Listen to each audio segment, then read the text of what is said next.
This is the Samsung Galaxy S23 released in 2023, and my question is if it's really worth buying almost 3 years after its release. Well, you see, Samsung phones have changed a lot over the years. Now, even though it might not look like it, the internal software and most of all the AI capabilities have never been better. But older Samsung phones are much cheaper, and if you wanna know how I got this phone for about $300, watch till the end of this video. Anyways, let's start with the design.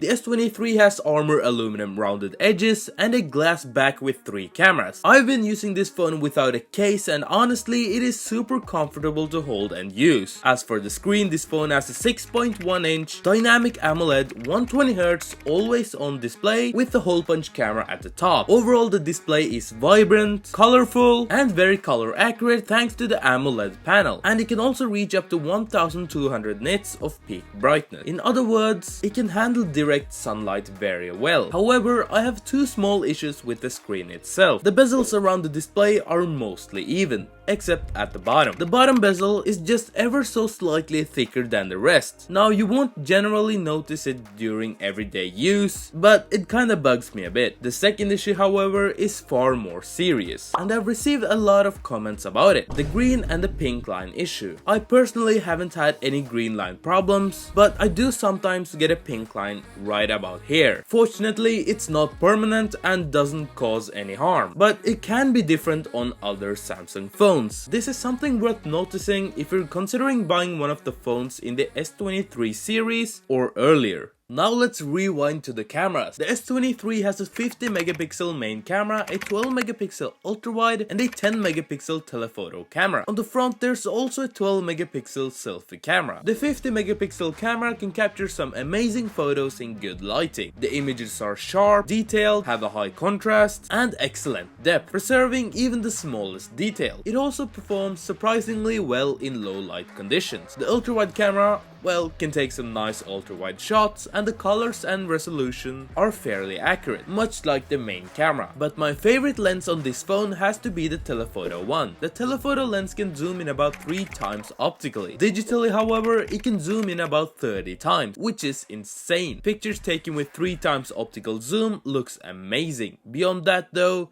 they start to become a bit of a blurry mess. And actually, with a 30 times zoom, you can even take some really good photos of the moon, even though it's most likely enhanced by AI. In terms of videography, this phone can shoot up to 8K at 30 FPS, although I mostly used 180p at 30 FPS for my videos. It has both OIS and EIS, and the output looks fairly good. The details are crisp, the footage is stable, the colors are vibrant, the autofocus is great, and low light video isn't half bad either. You also got a lot of other features like super slow motion, but personally I never tend to use these. Now let's talk about the performance of this phone in 2025. As I said earlier, Samsung phones have come a long way since the S23. It might not be in design, but it definitely has in terms of AI features, hardware and overall software. The S23 performs extremely well in every scenario. I didn't do any benchmark tests, but I've been using it as my daily driver since September 2025, and it performs amazingly in everyday tasks. It doesn't lag and it feels super smooth thanks to the 120Hz display. I also tested some games on this phone, mostly Clash Royale, and it performs well there too. Now, even while running multiple tasks or apps in the background, the phone doesn't lag. However, this does make the battery drain faster, but